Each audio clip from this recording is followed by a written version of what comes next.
Evangelho de Mateus, capítulo 24.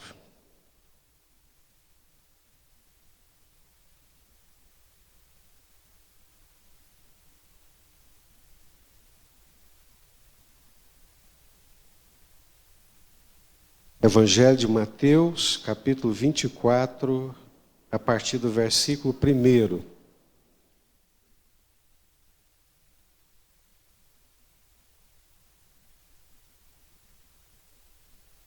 Nós olhamos para os nossos dias, fazemos uma leitura dos acontecimentos e sempre vem aquela pergunta, né? Será esse o tempo? Será que nós que aqui estamos, veremos o céu se rasgarem e manifestar a vinda do Filho de Deus, de Jesus Cristo? Mateus capítulo 24, ele fala sobre isso.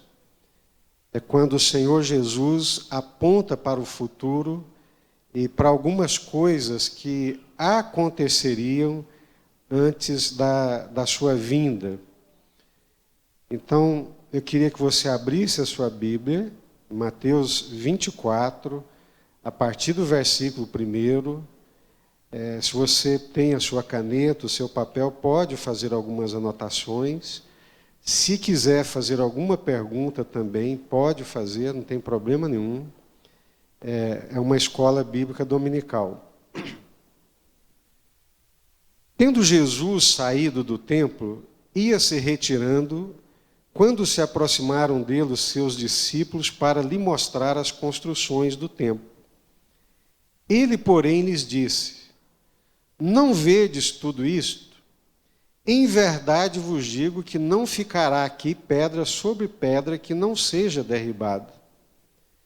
No Monte das Oliveiras achava-se Jesus assentado, quando se aproximaram dele os discípulos em particular e lhe pediram: dize-nos quando sucederão estas coisas e que sinal haverá da tua vinda e da consumação dos séculos. Então, a primeira coisa que nós precisamos ter em mente para a leitura desse capítulo 24 são as perguntas que os discípulos fazem para Jesus, especialmente nesse versículo 3. Obrigado, Jorginho. Achava-se Jesus assentado quando os discípulos lhe pediram: quando sucederão estas coisas? Que sinal haverá da tua vinda? Quando se dará a consumação do século? Então, são 3 perguntas que eles fazem para Jesus. Agora, preste atenção. Eu gostaria muito, né, que nós entendêssemos uma coisa. A maioria dos evangelhos, o primeiro deles que foi escrito foi o Evangelho de Marcos. Segundo os estudiosos, comentaristas, e a gente tem essa luz e essa convicção que o primeiro evangelho que foi escrito foi o Evangelho de Marcos. E que o último que foi escrito foi o Evangelho de João. Alguns comentaristas estimam que esse Evangelho de Mateus ele foi escrito por volta do ano 80. Ou seja, muito tempo depois dos fatos acontecidos. Então, quando nós lemos aqui os evangelhos, nem todos os eventos do evangelho estão em ordem cronológica. Mas, na nossa mente iluminista, né, formada na escola, na universidade, nós aprendemos que todo texto tem que ter início, conteúdo e conclusão. Os evangelhos têm, mas só que os eventos não vêm necessariamente numa ordem cronológica. A certeza que nós temos dessa ordem cronológica dos eventos é a narrativa do nascimento e a narrativa de quando Jesus começa a subir para Jerusalém. Então, imagine aqui comigo, né, sem descartar, obviamente, a ação do Espírito Santo. Eu tenho 55, você está aí com seus 60, 70 anos de idade. Aí você vai escrever o Evangelho, como é o caso de Mateus, muitos anos depois. Então, especialmente aqui no capítulo 24 de Mateus, 13 de Marcos e 16, 17 de Lucas, que são sinóticos e que falam a mesma coisa, ao longo desse texto aqui, do capítulo 24, Jesus está respondendo a essas perguntas dos discípulos, só que ele não as responde em ordem cronológica. E também não responde numa ordem de acordo com as perguntas que foram feitas. Pergunta número 1, quando é que vai acontecer isso? Ao longo do capítulo, Jesus vai falar sobre isso. Um versículo aqui, outro ali, outro acolá. É uma narrativa que é escrita muitos anos depois. Tudo que está aqui é verdade, tudo que aconteceu, tudo que Jesus falou está aqui. Mas só para a gente ter uma ideia, então, eu vou fazer essa leitura com vocês. Jesus, no capítulo 24, ele está falando de vários eventos. Tendo Jesus, o versículo 1, saído do templo, ia se retirando, quando se aproximaram dele os seus discípulos, para lhe mostrar as construções do templo. Esse último templo lá de Jerusalém, do qual os discípulos estão se referindo, foi construído por Herodes, levou 46 anos para ser construído. Então, para aquele tempo, era uma edificação suntuosa, era uma edificação maravilhosa que causava um impacto. E os discípulos chegaram para Jesus e disseram, começaram a mostrar as construções do templo. Lá em Lucas e Marcos vai dizer que eles, admirados com o tamanho, com a estrutura, com a beleza da construção, eles começaram a mostrar aquele templo para Jesus. E Jesus diz, não vedes tudo isto? Em verdade vos digo que não ficará aqui pedra sobre pedra que não seja derribada. Aí os discípulos perguntam no versículo 3, quando sucederão essas coisas? Ou seja, o templo vai ser derribado, não vai ficar pedra sobre pedra. Quando é que isso vai acontecer? Que sinais, ou que sinal haverá da tua vinda? Outra pergunta, e da consumação dos séculos. Então, esse texto, ele tem vários fios. É uma trama de vários fios que se entrelaçam e se entrecruzam, e nós precisamos, então, pegar cada um desses fios para poder entender melhor o texto. Então, primeira coisa, Jesus está falando do sítio e da destruição de Jerusalém. É o primeiro ponto, é a primeira pergunta. Jesus está falando das perseguições e do martírio, dos falsos cristos e falsos profetas, da sua segunda vinda e o aviso da necessidade de se estar alerta. O sítio de Jerusalém. Já lemos aqui os versículos 1 e 2, dos versículos 15 a 22.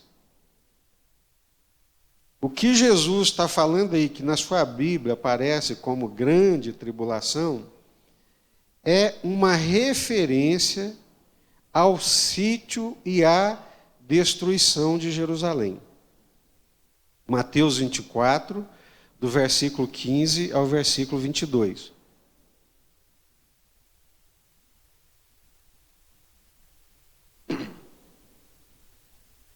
Quando, pois, virdes o abominável da desolação de que falou o profeta Daniel no lugar santo, quem lê entenda, então os que estiverem na Judéia fujam para os montes, quem estiver sobreirado não desça a tirar de casa alguma coisa, quem estiver no campo não volte atrás para buscar a sua capa, ai das que estiverem grávidas e das que amamentarem naqueles dias. Orai para que a vossa fuga não se dê no inverno, nem no sábado, porque nesse tempo haverá grande tribulação, como desde o princípio do mundo até agora não tem havido e nem haverá jamais. Não tivesse aqueles dias sido abreviados, ninguém seria salvo, mas por causa dos escolhidos, tais dias serão abreviados. Então, ao mesmo tempo, as profecias bíblicas, elas têm essa característica, ao mesmo tempo que é referência a um fato histórico, em muitos aspectos pode também ser referência a um fato futuro. Mas a queda de Jerusalém aconteceu no ano 70, ano Domini, quando o imperador Tito, ele sitiou Jerusalém. Naquele sítio, segundo Joséfo, né, um historiador dos mais antigos e mais reconhecidos, 1.100.000 pessoas foram mortas. Aquele cerco durou tanto tempo que, segundo Joséfo também, ali dentro de Jerusalém aconteceu uma coisa terrível, a prática do canibalismo. Imagina uma cidade cercada, sitiada, que não entra comida, e que aquele cerco vai demorando, aquele cerco vai levando muito tempo, aí começa a faltar alimento, e vai acontecer como aconteceu nos dias de Samaria. As mães começam a comer os próprios filhos, e começam a negociar uma com a outra, quando é que vão comer o filho de uma e depois comer o filho da outra, né? Por isso que Jesus diz, olha, quem estiver no eirado, não desça. Ai das que estiverem grávidas, das que amamentarem nesse dia. Quando Jerusalém caiu e a cidade foi invadida, as grávidas tiveram as suas barrigas rasgadas pela espada. O ódio romano diante de uma cidade recalcitrante, diante de uma cidade que era muito difícil de ser dominada, onde acontecia insurreições o tempo todo, dos zelotes, né? Daquela turma do Barrabás, de Judas, não os Iscariotes. Então, Jerusalém era uma cidade que não se curvava com facilidade e que não aceitava de forma alguma o domínio de outra cultura. Então, quando Tito consegue derrubar Jerusalém, que entra em Jerusalém, tomado de ódio, de raiva, as atrocidades foram inimagináveis. É como se fosse uma antessala daquilo que aconteceu com os judeus na Europa, século XVI, na Contra-Reforma, onde os judeus da Península Ibérica e de toda a Europa, com uma espada no pescoço, ou eles se convertiam, ou eles seriam mortos, ou se batizavam, ou seriam mortos. 1,5 milhão de judeus morreram na Europa nesse período da Contra-Reforma e dos chamados novos cristãos. Daí alguns dizerem que para escapar dessa ira do século XVI, onde os judeus foram duramente perseguidos, alguns judeus, para fugir da perseguição, eles adotaram nomes de árvores. Carvalho, Pereira. O que é pereira? É o pé de pera, né? Então, muitos judeus, para poder escapar dessa perseguição atroz, Pina, né, e muitos outros nomes, tem essa ligação por causa desse contexto de perseguição. Mas essa derrubada de Jerusalém, da qual Jesus está falando aqui no versículo 15 ao 22, depois os judeus sofrem essa perseguição no século XVI, onde 1,5 milhão de judeus são mortos, perseguidos naquele momento pela Contra-Reforma, pelo catolicismo, ou se batizavam ou morriam, e muitos se batizaram. Depois vem já no século XX o Holocausto, talvez o mais nefasto, mas se comparado com a invasão de Tito a Jerusalém, a semelhança dessas atrocidades são muito grandes. Então, há uma semelhança. No Holocausto, século XX, Segunda Guerra Mundial, a perseguição do nazismo de Hitler, estima-se que mais ou menos 6 milhões de judeus foram perseguidos e mortos por toda a Europa. Quando é que isso vai acontecer? A pergunta que eles fazem. Isso acontece no ano 70 Domini, quando Tito, imperador romano, cerca Jerusalém, toma Jerusalém, e o templo é derrubado, a cidade é pisoteada e sal é jogado na cidade de Jerusalém. E os judeus são dispersos para o mundo inteiro a partir do ano 70. Somente no ano de 1948, depois do Holocausto, depois da Segunda Guerra Mundial, que os judeus começam a voltar para Israel, e no ano 1948 Israel é reconhecido na ONU como uma nação, como um Estado nacional de direito. Então, o primeiro ponto do qual Jesus está falando já aconteceu, que é o sítio de Jerusalém e a sua destruição. Está claro? Alguma pergunta? No ano 70, Arnaldo. Ano Domini 70, né? 1.100.000 mortos e 97 mil levados para o cativeiro. Segundo alguns comentaristas, e isso é muito próximo da verdade, é que Mateus é o pastor, é o apóstolo pastor da igreja cristã de Jerusalém. E que por causa da queda de Jerusalém, da invasão de Tito, ele juntamente com a igreja de judeus que escapou do cerco, eles vão para a cidade de Antioquia, onde já tem a primeira igreja cristã gentílica. E eles vão para Antioquia e são acolhidos e recebidos pelos irmãos ali da cidade de Antioquia, os cristãos judeus que escapam do cerco. Então, são vários fios. O primeiro fio é esse. É o sítio de Jerusalém e a sua destruição. Na sequência, Jesus fala dos falsos cristos e falsos profetas.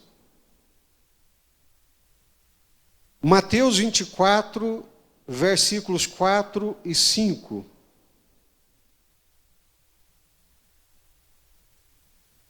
Sim, Silvio.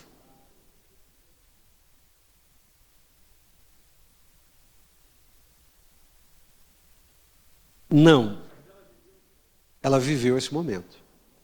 A dispersão da igreja de Jerusalém, ela vai acontecer 15 anos, mais ou menos 15 anos depois do Pentecoste. A cidade está de pé, né? A igreja começa a acontecer em Jerusalém, mas eles não querem sair de Jerusalém obedecendo ao mandamento de Jesus. Então vem aquela grande perseguição que aconteceu com a morte de Estevão. Então, com a morte de Estevão, a perseguição se alastrou principalmente através de Saulo de Tarso, foi quando os cristãos saíram e a igreja chegou, o evangelho chegou em Antioquia e formou-se a igreja de Antioquia. Então, há mais ou menos, né, não tenho certeza, 30 anos mais ou menos depois é que acontece, 48, 25 anos mais ou menos que acontece o cerco e a queda de Jerusalém. Paulo não viveu, né? A gente estima que Paulo tenha morrido por volta do ano 67. Paulo era contemporâneo, praticamente da mesma idade do Senhor Jesus. Então, Paulo deve ter vivido, segundo aí os comentaristas, os estudiosos, 62, 63 anos, não mais do que isso. E já se converteu também como homem maduro, né? Com mais de 30 anos de idade, beirando os seus 40 anos de idade. Então, mas ao que tudo indica, Mateus estava vivo. João também, o apóstolo João, estava vivo, mas certamente não estava em Jerusalém, provavelmente, ou a partir daí, que ele vai para a região de Éfeso. Quando a gente vai na Turquia, né, onde estão as 7 igrejas do Apocalipse, chegando na Turquia e sabendo hoje que o apóstolo João viveu em Éfeso e passou os seus últimos dias naquela região da Turquia, tendo sido sacrificado na ilha de Patmos, então nós encontramos ali na região muitos monumentos, né, ainda trazendo a memória do apóstolo João que passou por aquele lugar. Mas os eventos importantes, o sítio de Jerusalém, é o primeiro fio dessa trama. Depois a questão dos falsos cristos e falsos profetas. Versículo 4 e 5. Alguém pode ler para mim? Versículo 4 e 5.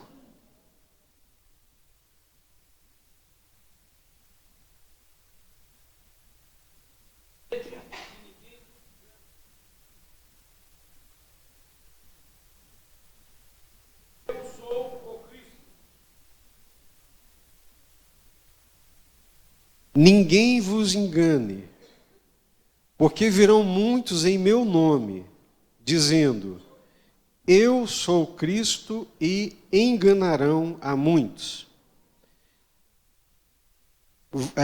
Agora, versículos 11 e 13. 11 a 13.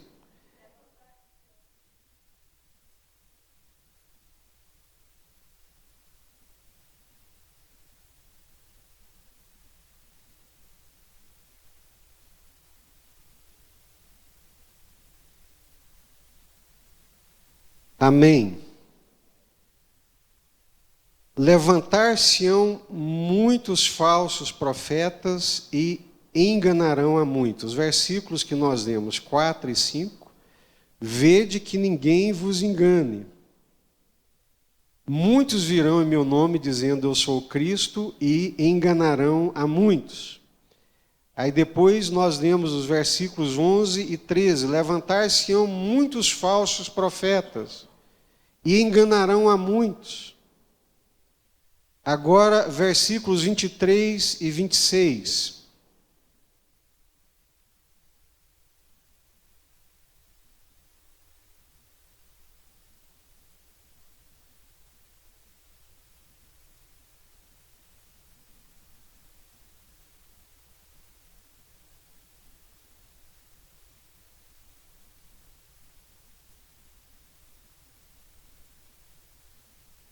É o versículo 24.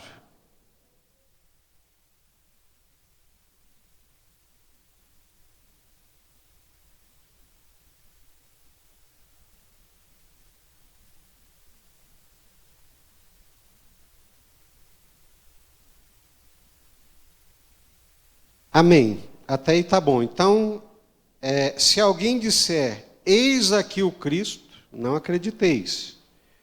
Porque surgirão falsos cristos, falsos profetas, fazendo sinais, prodígios, se possível, para enganar o quê? os próprios eleitos.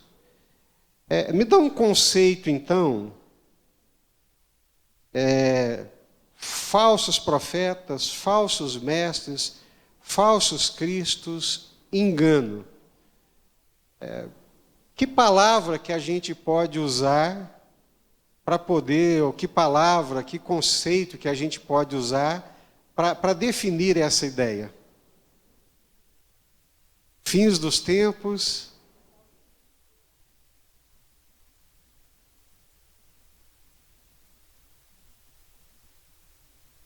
Exatamente, não é. O ponto crucial aqui é a operação do erro e o espírito de enganação. Apostasia, né?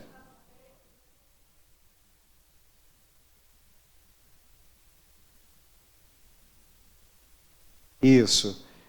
Seriam os falsos mestres, falsos profetas, falsos pastores desse último tempo. 1 Timóteo, capítulo 4, versículo 1. Vamos lá? Eu vou respondendo, à medida que a gente for lendo, nós vamos respondendo as questões. 1 Timóteo, capítulo 4, versículo 1.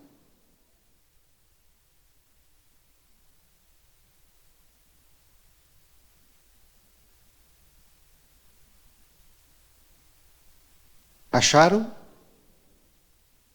Ora, o Espírito afirma expressamente que, nos últimos tempos, alguns apostatarão da fé. Por quê?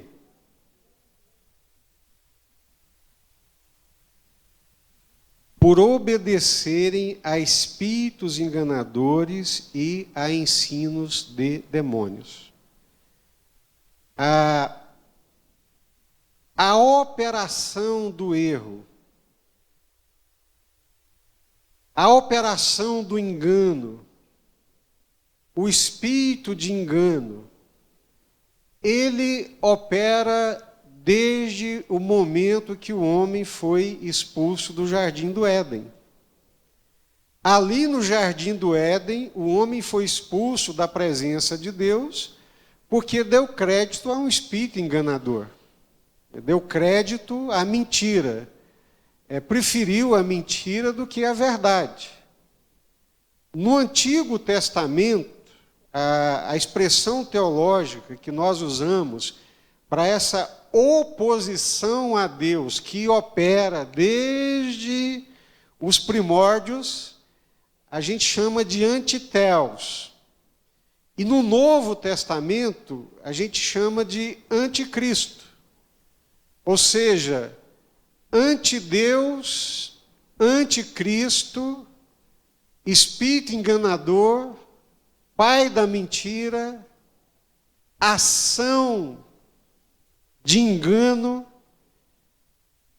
e de operação do erro. O Espírito afirma expressamente que nos últimos tempos, por obedecerem a espíritos enganadores e a ensinos de demônios. 1 João capítulo 4.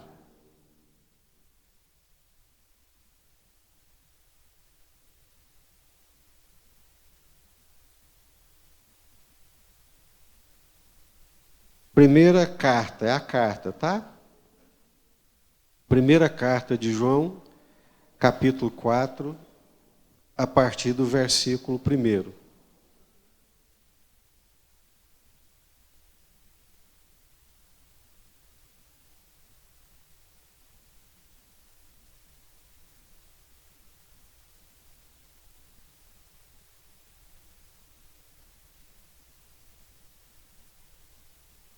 Então, olha só, provai os espíritos para ver se procedem de Deus.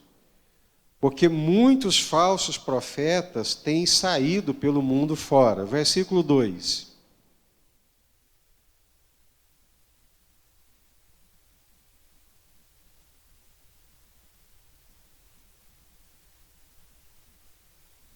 O que mais?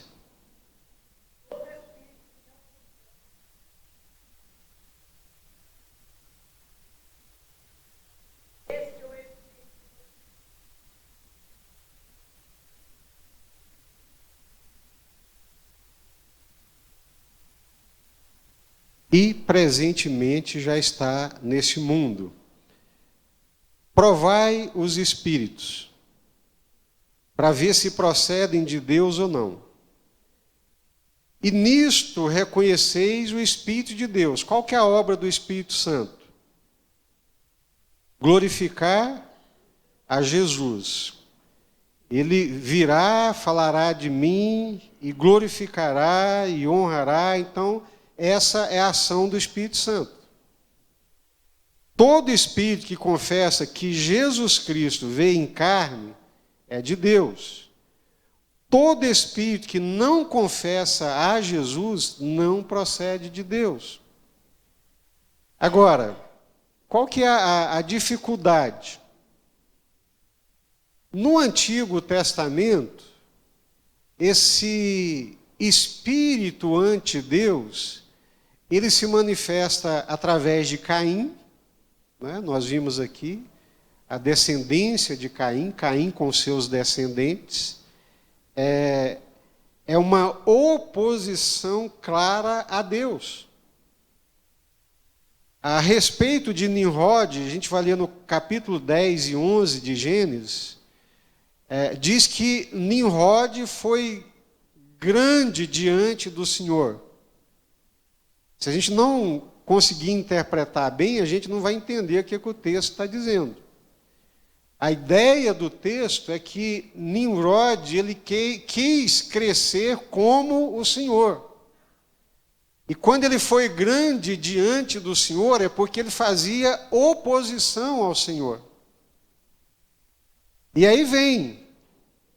E agora João traz esse conceito do anticristo. Todo espírito que não confessa a Jesus não procede de Deus, pelo contrário, este é o espírito do anticristo, a respeito do qual tende ouvidos que vêm, e presentemente já está no mundo. Então, ele vem, mas já está. João está escrevendo isso aqui por volta do ano 100. O que a gente entende disso? Que ao mesmo tempo que o anticristo é uma pessoa que vai se encarnar como uma pessoa, anticristo também, que já está presente, é um conjunto de ideias, pensamentos, valores que estão presentes, que atuam no mundo e que são contrários a Cristo, à verdade do Evangelho. Os irmãos entendem? Pode falar, Renan.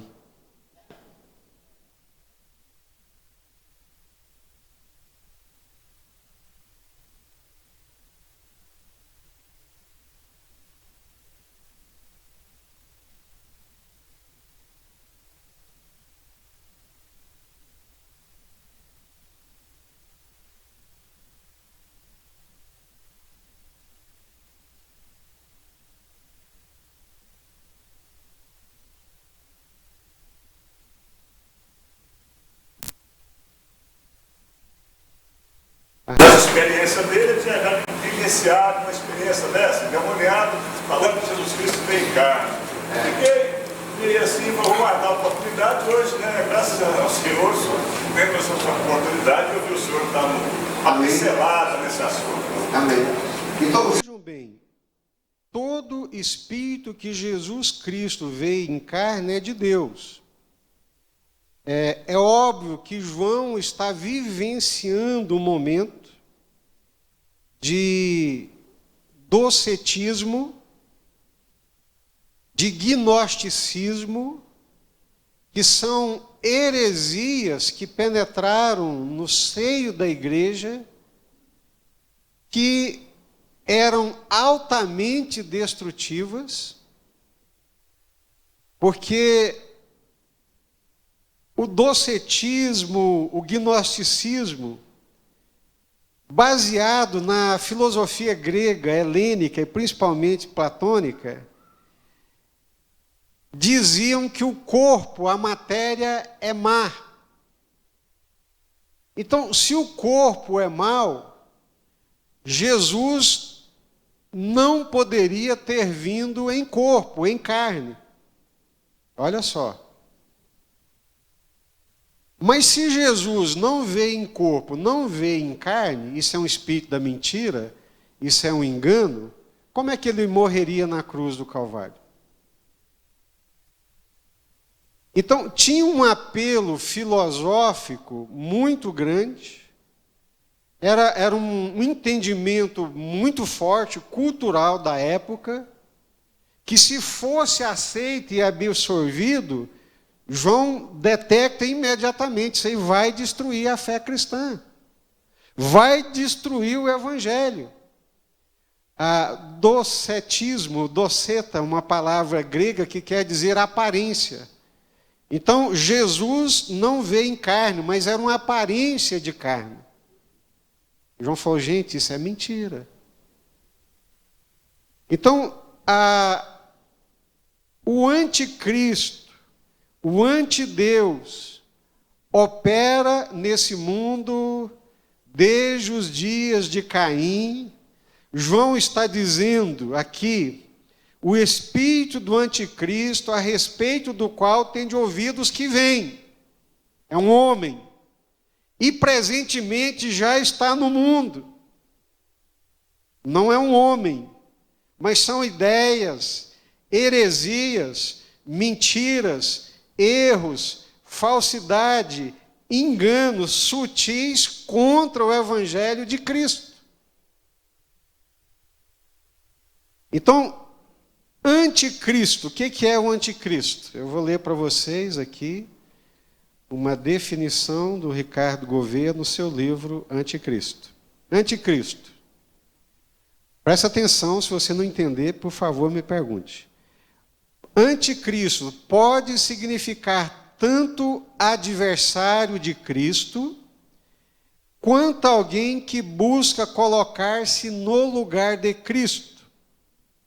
A diferença está apenas no fato de que, enquanto um é uma oposição aberta, o outro é uma manifestação sutil. Pode significar tanto adversário de Cristo, adversário, confrontador, negador, opositor de Cristo, quanto alguém que busca colocar-se no lugar de Cristo. A diferença está apenas no fato de que um é uma oposição aberta e o outro é uma manifestação sutil. O mais difícil é a manifestação sutil. Porque na manifestação sutil, ele se apresenta como Cristo. Ele só existe a nota de 100 falsa porque tem a verdadeira. E existem notas de 100 falsas que só podem ser detectadas por alguém que tem uma perícia, uma habilidade, um treinamento acurado para poder detectar que aquilo lá é uma nota falsa. Rogério?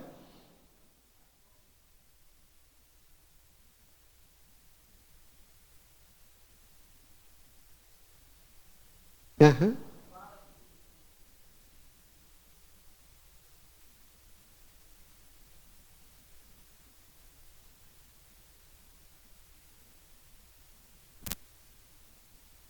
Aham. Não é Deus. Nega-lhe a divindade. Nega a divindade, não toca no assunto da cruz, Isso. nem da remissão de pecado, mas é chamado de evangelho. Complicado. Sutilíssimo. Sutil. Fala muito de amor, de amor. E eles são assistentes para os eleitos. Agora, preste atenção, pelo que o João está falando, esse anticristo está muito relacionado ao contexto religioso. Que conhece a doutrina, que entende o meio, que entende a linguagem, mas é uma sutileza.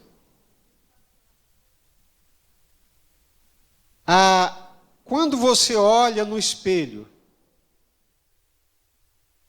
a imagem não é você. Você olhou no espelho, está lá a imagem, tudo indica que é você. Cabelo, nariz, sou eu. Não, mas não é você, é um reflexo. Assim é o anticristo. Ele é tão parecido com Cristo, mas ele não é o Cristo. Ele é um reflexo, ele é a imagem do Cristo. Esse é que é o perigo, irmãos. Essa que é a dificuldade. Essa que é a sutileza. O meu grande temor, né, nos tempos atuais e presentes, é que alguns cristos que são pregados, né, não são o Jesus Cristo de Nazaré. São reflexos. Se uma igreja não serve a Cristo, ela serve a quem? Se nós não adoramos o Cristo correto, nós estamos adorando uma imagem. Se nós não seguimos a Jesus, o Cristo de Deus, conforme revelado por Deus na Bíblia Sagrada, mas o povo não lê a Bíblia hoje. Pega um YouTubezinho daqui, outro dali, uma mensagem daqui, outra dacolá. É tão interessante que outro dia uma moça, ela me falou, olha, pastor, é um pregador que aparece na televisão, assim, uma oratória, sabe, assim, uma capacidade de falar, de argumentar. Ela falou, olha, eu gostei demais e achei muito interessante e me deu o DVD para eu ver, para dar uma olhada, né? Eu pus para ver. A mensagem era maravilhosa, só que ele negava a existência do inferno. E não tem nada mais aceitável e palatável nos dias atuais do que negar a existência de um lugar de condenação e de sofrimento eterno. Ninguém aceita isso. Então, era uma palavra muito boa, muito interessante, mas ela agradável, né? A fala, o pano de fundo, a forma de argumentar era muito boa, mas muito humana. Sutil. Uhum.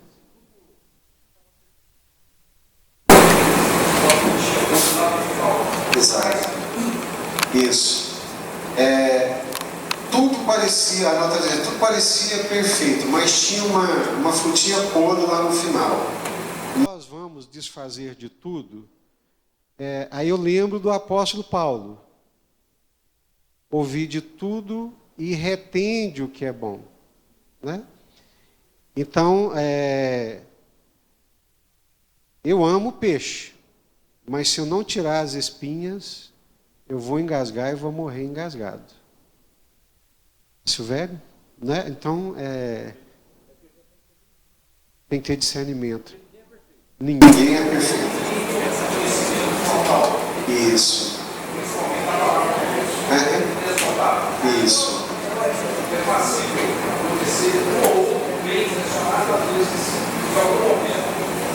Isso.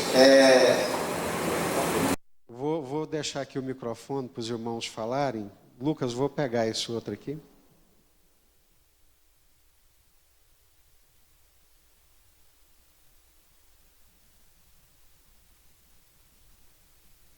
Bom,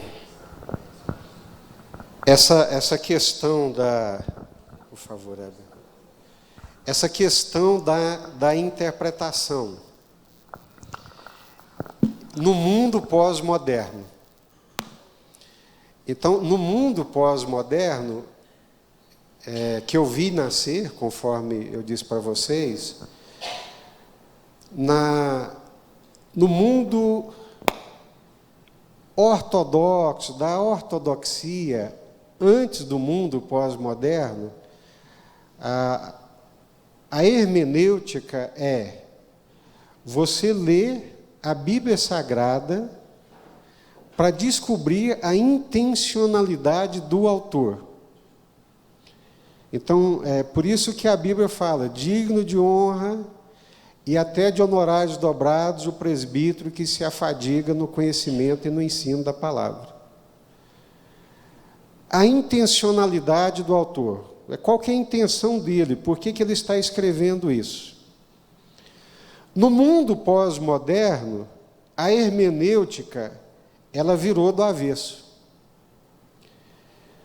Você descola da intencionalidade do autor e passa para a intencionalidade do leitor.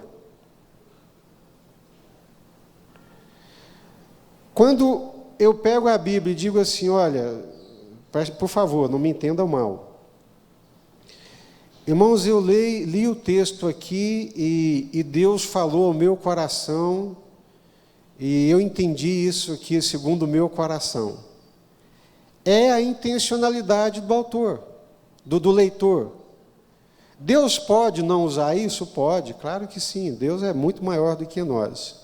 Mas já é uma influência pós-moderna.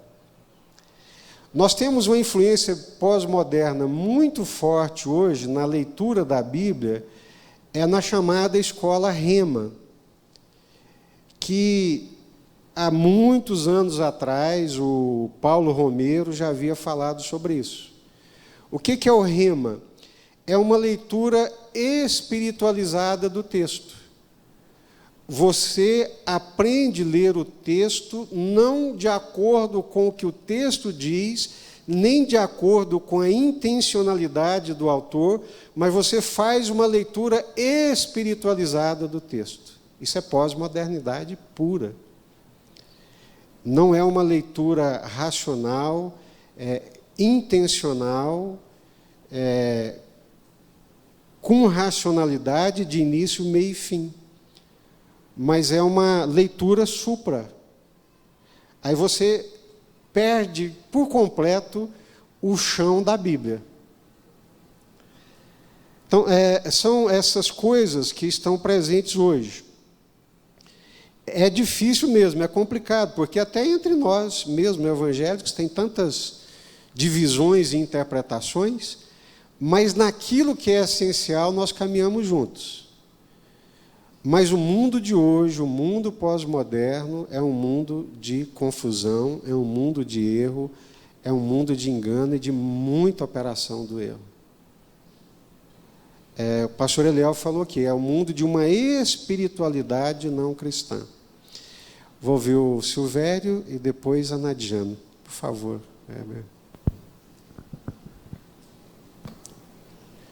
Pastor, o senhor estava falando aí sobre o anticristo e que pode ser um conjunto de ações de oposição ao cristianismo. Isso. E o senhor tinha lido aqui em 1 Timóteo, capítulo 4, o versículo 1 e o 2. E o 3 ele dá essa sequência. O 2 primeiro. Pela hipocrisia de homens que falam mentiras, tendo cauterizado a sua própria consciência. Agora o 3. Proibindo o casamento e ordenando a abstinência dos alimentos que Deus criou para os fiéis, e para que os conhece a variedade, a fim de usarem deles com ações de graça. Verdade, a fim de usarem deles com ação de graça. Isso aí já seria, Timóteo também falando, que poderia ser ações do anticristo? Sim.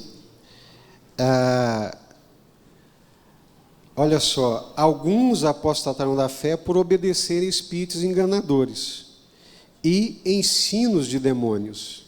Ou seja, é uma atuação do espírito do erro, do espírito do engano, que naquele momento se manifestava na condenação do casamento e na condenação de alguns alimentos.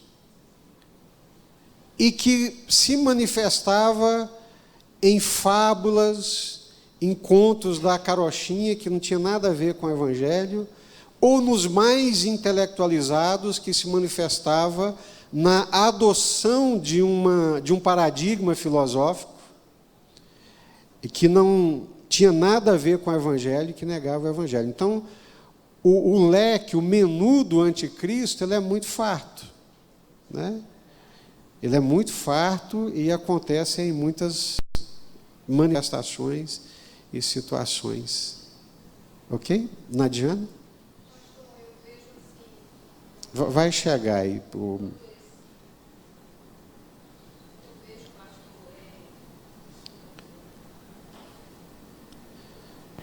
O que eu vejo, pastor, é exatamente o que a gente está vivendo no mundo atual. Se resume numa única palavra: religiosidade.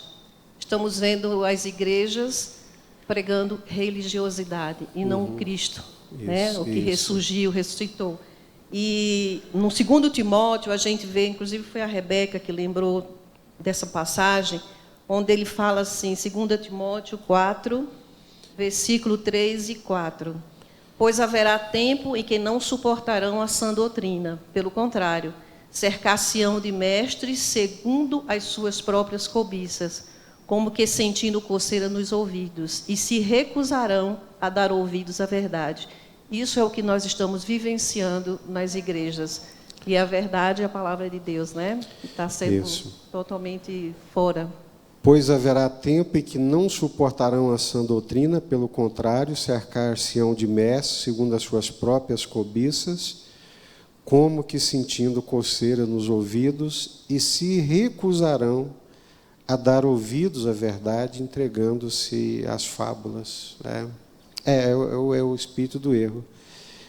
Então, esse anticristo que, no tempo de João, já é um espírito operante, a ação dele iria aumentando à medida que o tempo fosse passando e à medida que fosse chegando o tempo do fim. Tá certo? Então, até chegar ao ponto de todo esse mal se encarnar numa pessoa, num homem, que é o anticristo, 2 Tessalonicenses, capítulo 2. Sim.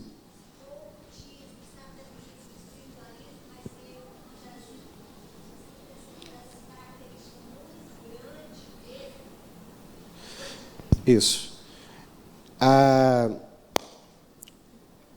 Espiritualismo, satanismo, se é uma grande manifestação e ação do anticristo. O satanismo não me preocupa tanto, porque ele é explícito. Agora, a espiritualidade que está presente em tudo hoje, essa me preocupa porque ela nega a Cristo. Por exemplo, se a senhora for na empresa, no mundo corporativo, hoje tem pessoas que são contratadas para trabalhar essa questão espiritual na empresa, nos trabalhadores. Só que não é uma espiritualidade cristã. Se a senhora vai, por exemplo, em alguns ambientes, eles são extremamente espiritualizados.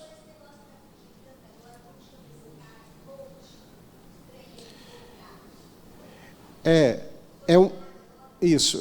Toda forma de autoajuda, né, que centraliza no homem a resposta para si mesmo, que é antigo também, é uma negação de Deus e de Cristo.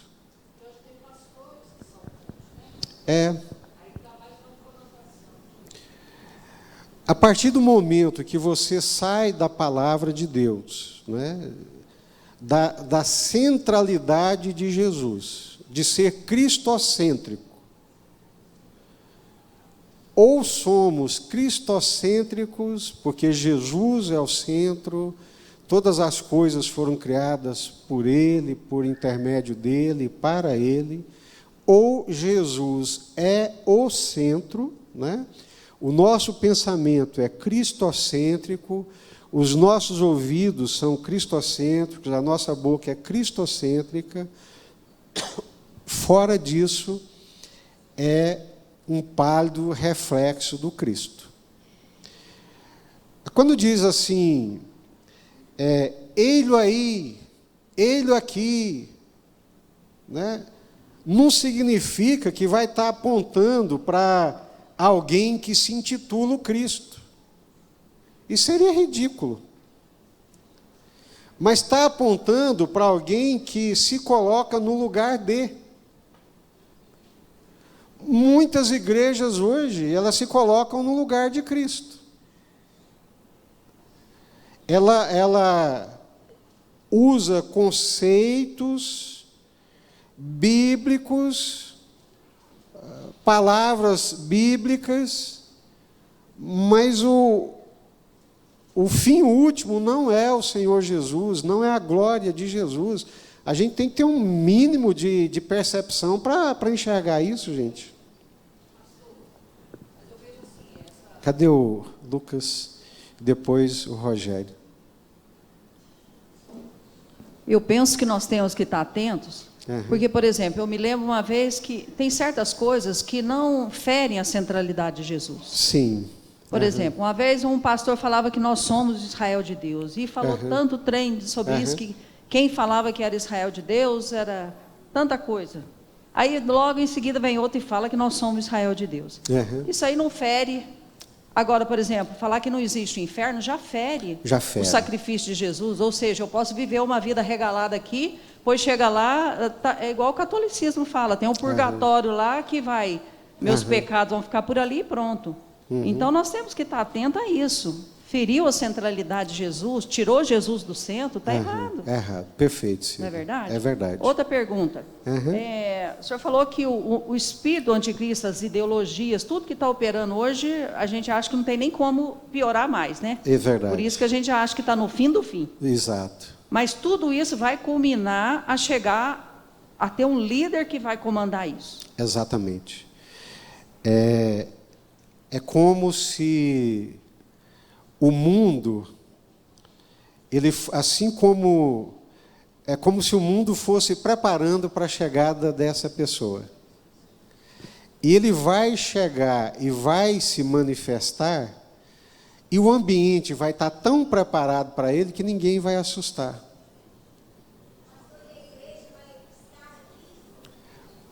A igreja vai estar aqui. Eu acredito que sim.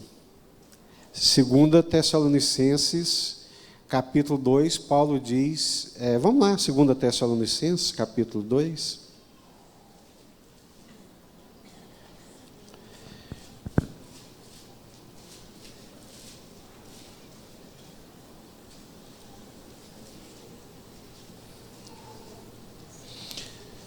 Segunda Tessalonicenses, capítulo 2.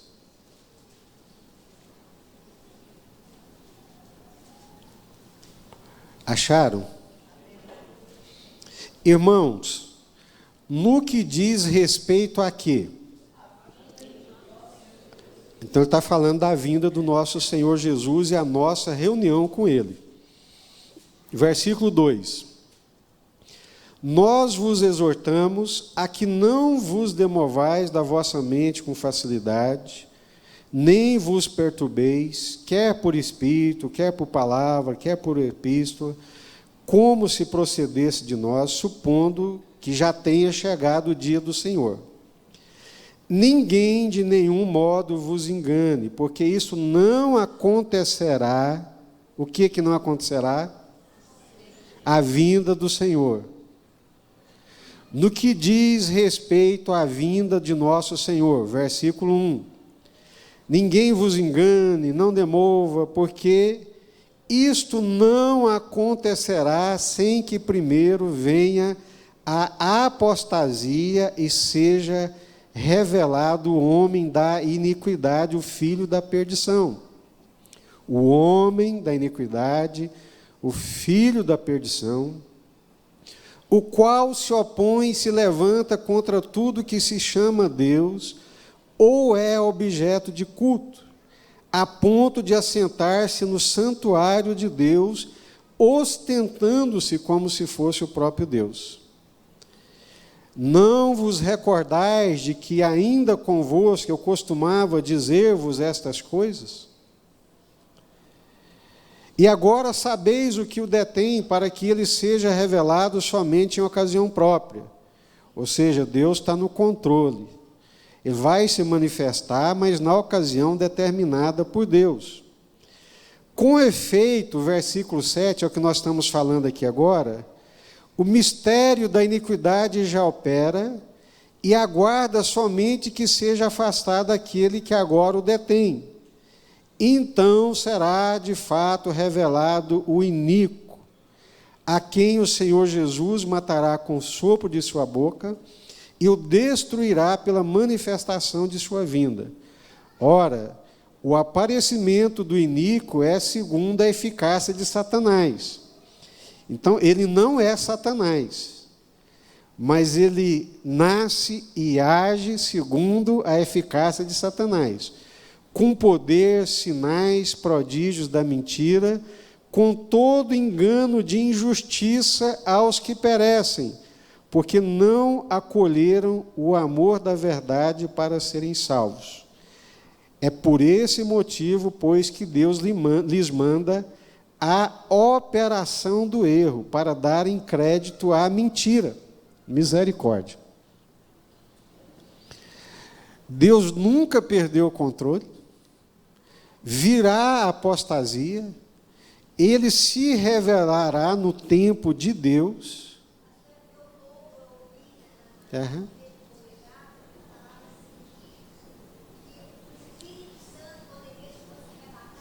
Uhum. É o que a Cida falou, são interpretações humanas, né? Mas a Bíblia está dizendo para nós aqui com toda clareza que antes da vinda do Senhor é necessário que esse homem da iniquidade se manifeste. A Selma tinha levantado a mão muito tempo atrás, já passou. Rogério? Então, pastor, quando o senhor comentou, né, ei-lo aqui, ei-lo ali,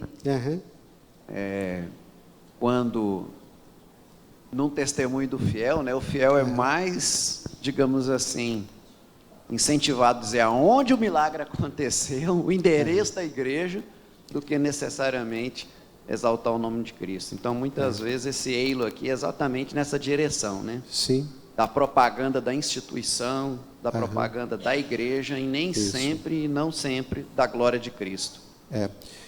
É outro ponto assim, muito difícil na teologia, é conseguir separar a igreja institucionalizada da igreja invisível, corpo místico do Senhor Jesus Cristo, ou seja, corpo espiritual de Jesus.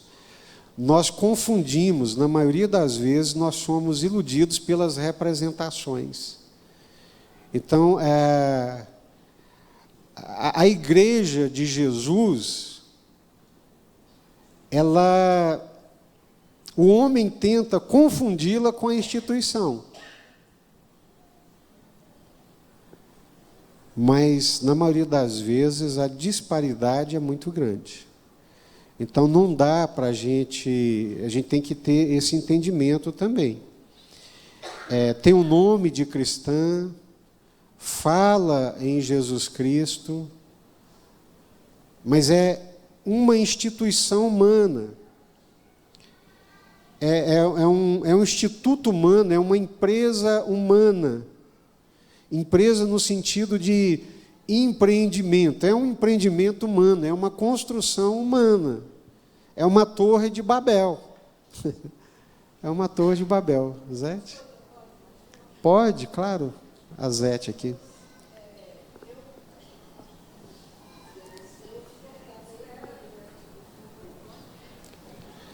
Nós estamos encerrando, irmãos. Um dia desses aí eu fui convidada a ir numa igreja, numa tarde da bênção. E teve a ministração e depois a pastora pediu para as pessoas fazerem fila. Quem quisesse passar pelo óleo da unção, quem quisesse passar pela outra coisa, e no meio estava quem quisesse receber o sangue de Jesus. Eu fiquei pensando, gente, mas como? A pessoa vai lá e se sente que recebeu o sangue de Jesus Ele vai achar o quê? Não precisa arrepender, não precisa de perdão, não precisa nada, porque eu estou recebendo. Isso. Eu estava comentando com o Rubens, eu fui assim, meu Deus, tanta gente na fila, deu vontade de dar uma explicada, mas era muita gente, né? Essa questão dos objetos, né? Quando você transfere a fé do Senhor para os objetos, também é muito complicado. É uma coisa muito comum da Idade Média, daquele catolicismo medieval. Então, a gente tem que ter muita alerta. Foi Irandi que levantou a mão? Vamos ouvir o Irandi e nós vamos orar pelo Sidney pai, pelo Sidney filho, que vão viajar. Paz do Senhor, irmãos. Amém. Queria só fazer um comentário, pastor. É interessante sobre o que o senhor falou aí. O espírito do engano tem agido nesses últimos dias, e se a gente olhar num contexto bíblico, a gente vai ver que é sempre sobre a pessoa do Senhor Jesus. Então o inimigo não tem a intenção, às vezes, de fazer as pessoas não acreditar em Deus, mas tirar Jesus como o caminho, a verdade e a vida. Glória Por isso que no Evangelho de João fala sobre a divindade de Cristo. Cristo veio em carne, viveu como homem, mas também tinha a sua divindade. Então hoje, se a gente olhar nas seitas, sempre a pessoa de Jesus. Por isso que para a gente entender sobre seita, num entendimento fácil e simples, tudo aquilo que coloca Jesus mais alguma coisa se torna numa seita. Por isso que se eu colocar Jesus como Salvador, mas tem que guardar a lei, tem que o santo interceder, outra coisa a mais se transforma numa seita. Isso. Obrigado. Irmão Irandi. A sua fala é isso aí. O foco é tirar Jesus do centro. Ou seja, de uma forma às vezes ostensiva, mas na maioria das vezes de uma forma sutil. É o reflexo, é a imagem, mas não é o Cristo. E aproveitando também, o irmão Irandi falou, a irmã Abigail, hoje em dia, no mundo pós-moderno, não se fala mais em seitas. Não é, vamos dizer assim, na concepção mundana, obviamente. Vocês vejam que na própria igreja a gente já não fala mais sobre isso. Por quê? Porque no mundo pós-moderno ninguém está errado. Está todo mundo certo. E a tentativa é de construir uma espiritualidade que caiba ali dentro o evangélico, o católico, o muçulmano, o espírita, o candomblessista, pôr todo mundo junto. Essa é a tentativa de construir uma espiritualidade, que isso é antigo, né? Isso é muito antigo, construir uma espiritualidade. Jesus divide, como o irmão colocou. Agora, quando você fala de Deus, da paz de Deus, da harmonia de Deus, entra aí debaixo o hindu, entra o islã, entra todo mundo. Mas na hora que você fala de Jesus, o pau quebra, porque aí divide. O problema é Jesus, né? O problema no sentido de dividir as águas, né? Olha, eu estive agora em Fortaleza, e a igreja que mais cresce, segundo os comentários, em Natal, Fortaleza, na região, é uma igreja hoje multicolorida, né? É uma igreja hoje multiforme, que aceita tudo e todos. É a que mais cresce. Então, você falou aí, tem muitas franquias, né? Tem muitas franquias. Exato. Rentável e vendável. Perfeito. Politicamente correto. O espírito dessa época, né? Espírito de engano. Então, nós vamos encerrar por aqui, pensando nisso. nos últimos dias, os dias seriam difíceis, segundo o apóstolo Paulo, por causa da operação do erro. A operação do erro, do engano e da mentira. Mais do que nunca, nós temos que ler a Bíblia, nós temos que orar, nós temos que fazer uma boa interpretação da palavra de Deus, porque a maré, ela é grande, ela é forte, ela é arrebatadora. Amém, meus irmãos? Vamos ficar de pé e vamos orar?